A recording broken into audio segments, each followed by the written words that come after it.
What's up guys, T here. Today I'm going to be coming at you with a little bit of Hearts of Iron 4 footage. I've got about a little over 100 hours on the game so far. It took me about 70 hours to teach myself all the mechanics, and some of my friends have started picking up the game, which I'm super psyched about because it's an awesome game. But they've been hitting kind of that same learning curve that I ran into, and I've kind of realized that Hearts of Iron 4 really doesn't have much of a tutorial, and really the in-game help, while it's full of information, really doesn't do much to help you at certain times because it's just so much information that sometimes it's hard for new players to work through. So to kind of streamline it, because I don't want people to get turned away by that learning curve, is I'm going to do like a getting started video here and then kind of follow up with some follow-up videos more in detail on different aspects of the game. So without further ado, we're going to pop in. We're going to do a new game, just like I said, as we're doing a good start video. Quick little notification or notice on this screen. This kind of puts you at the cusp of war. 1939 kind of auto sims this first 3 years, almost 4 years. This is just going to let you build up and kind of make the country yours, which I honestly prefer quite a bit, so I'm going to do that. We'll just do Germany, kind of do that default. They got a lot going on. We'll just go that. And quick little tip here is you can actually click anywhere on the map and be whatever country you want. The main 7 countries are going to have a lot more detailed focuses and things going on for them. They're going to be a lot more factories. They're just better overall, which you'd expect. And then the smaller countries are kind of generic, as they all have the same focuses. You just kind of pick different things that you want to do. So without further ado, we're going to go and actually start the campaign, and we're going to jump right in, save and play, and what it pops up with you guys is your country, shows you all the divisions, all the active naval units. That's what you're kind of seeing here. But what we're going to focus on is these little notifications here on what we need to do to actually start moving the clock forward. So first one, we're just going to click. It's going to pop open the appropriate tabs. This is the research tab. It's right here for you if you need to research. Go back to it. And you just pop in. It's a tech tree.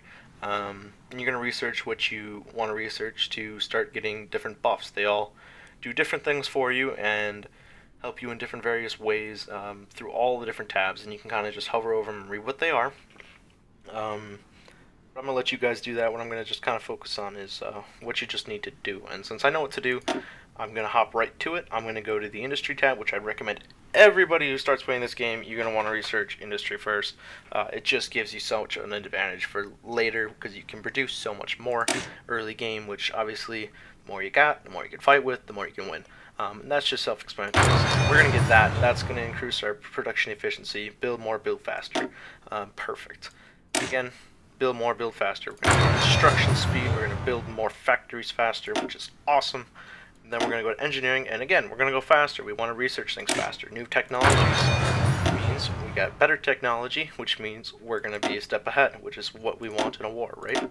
And then I got a free one, which, depending on what my strategy is, I can kind of do whatever I want with, but I am somewhat limited by what year it is. So, as you can see, there's years along all these things, and you can't really research ahead of time without incurring a giant penalty. So, example, this is 1938, but it's only 1936, so I can't research that right now.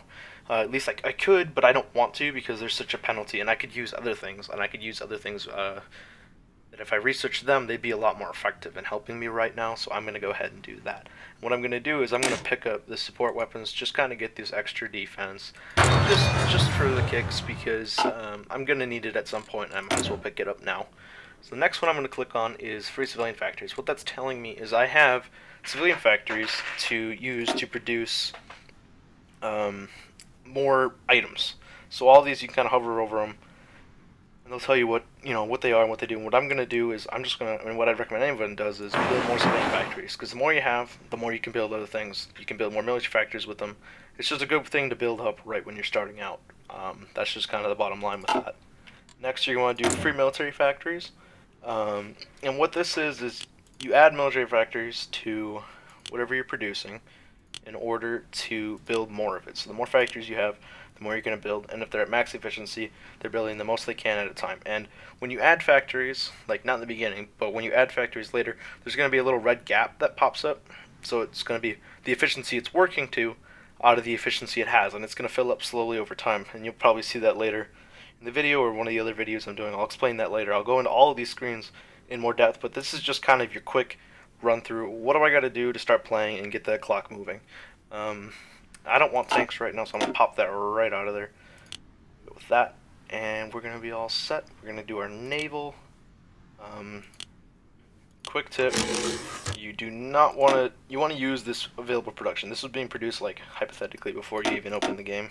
So you want to keep these. So even if you don't like want to build more of them, build the first one, drop them down to 1, let them auto build out, and then switch them to whatever you want to do. So I'm gonna have like, I'm just gonna queue so it'll automatically, when these finish, it'll automatically stack these dockyards down here. So if you create those shadowed ones, every time you pick up a new factory or free factory, they'll automatically drop into those slots. So what I want to do is I'm going to pick somewhere to deploy them. Since I'm going to stage my navy here, I'm just going to deploy them all right there, just to keep my life easy. And just do that. Oh, I think I clicked the wrong thing. So if you click the actual harbor icon, it'll not actually do it. It'll just open the... Oh, I guess it did it anyways, but it'll oftentimes you'll accidentally click the little harbor icon. It'll pop that open on you. And then this is national focus is what this icon means. And what those are is it's right in here, national focus. You research them and they're basically like it's your plan. It's your country's plan. What do you want to do with your country? And they give you little buffs like naval dockyards, research buffs, different things like that. This is infrastructure. So I want more industry. I want infrastructure because it goes down to industry efforts, which is very good. I want to build more things. Rhineland, this is kind of like Germany starting to mobilize, you know, getting into trouble, shenanigans stuff over here. But I don't want to do that right now because I don't want to get in trouble. I don't want UK to come and say, hey, you, knock it off. I don't want that right now. I don't want that kind of attention. I'm kind of shy Germany right now, and I'm just going to kind of hide out with my small amount of divisions because we're still demilitarized. You know, we just lost World War I. You know, we can't be, look, this is our territory. It's Rhineland. We can't even be in there. You know, we're kind of got our tails between our legs still. So I don't want to piss anybody off. I'm just kind of under the radar, go ahead and train some troops up, which is what this tab is. No divisions and training. So I'm going to go ahead and train and then add some extra ones because I want a lot of men. I need to get a certain amount of men in the field in order to do a lot of what I want to do. So I think I got 12 here. 3, 6, 9, 11. So that's 12. 12. So I'm going to get these guys going. And I'm going to build 4 sets of them so I get 48. By the all said and done, and I'm going to deploy them. You click here to tell them where to deploy. They'll automatically deploy when they finish training. Now again, more detail on this later, but that's just basically what I'm going to start with. This is just getting it cracking. And then insufficient resources is basically telling us that we don't have enough oil or rubber, so that's why it's red. That's why this is yellow. We're lacking resources. It's building slower. So building good, building slower. So what we need to do is pop this open. It pops open this trading tab. It actually goes right to the resources you need. There's 6 resources that you could need. It's going to pop open one of those 2. It popped open, let's see, oil. So I want 4 because every one factory you trade gets you 8 of the resources in return. So I'm trading 4 to get 32, 32 because it's more than 25. If I did only 3, I'd only get 24. I'd be 1 short, so I got to do more. You always got to do more, unless you just want to bite the bullet and not have as good of production. But you want more military equipment, so kind of have to do it. It's kind of not in your control there. And then same with I'm going to trade with the Netherlands for rubber. Another tip is you really don't want to trade with the people you know you're going to be fighting because you're giving them these factories to produce stuff with. So if I trade with the UK, they're going to have an extra 3 factories to kick my butt with later in the game until I cancel that trade. So they're going to have all that extra time to build up with my factories. And I don't want that. And I'm not as worried about the Netherlands. I'll just kick their butt. So I'm just going to give them the factories and it's not going to make a difference. Actually, in fact, once I conquer them, I'll probably gain from whatever benefit they had seen from them. Because they're going to build more stuff in the territory I'm probably going to conquer. So just kind of like these little thoughtful things that you got going on. You got to plan these things. You can kind of select all your units and dump them in an army. Kind of click the commander, get something going. I don't want that guy. I want this guy. And that's going to set. This will stay up. Don't be concerned about that. It'll actually go away when we hit play, because we're actually ready to hit play right now. Everything, we took care of all of our notifications. Everything we really need to do right now, we're going to hit play and let her rock. And really, that's what you got to do to start. That's the basics. That's jump in and get going, hit play, let's rock and roll. And what you're going to do is you're going to roll, and you're going to start just letting it fly by. Your divisions are going to start training, you're going to start producing the equipment to train them.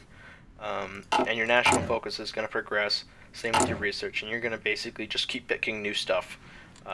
In a a really simply put, you're just going to keep picking new stuff to produce stuff. And as you get new technology, maybe you're going to change some of this stuff. Maybe you're going to get more factories if you construct some.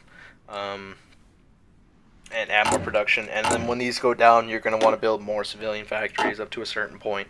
Usually around 1938, 1939, you want to switch to military, as you get ready for war. You're going to get these little notifications to modify government. Basically what these are is you pop these open, you can go in and pick somebody that you like and have them, well, be the leader of your government or whatever else you want, or manufacturer or whatever, and they give you little buffs, and those are all reading things. Again, I'll go into more detail later. So as far as getting it up and getting it playing, that's about it, guys. Thanks so much for watching. I will be dropping, like I keep saying, more videos on some of the details of these complicated mechanics of this game. Alright, thanks for watching.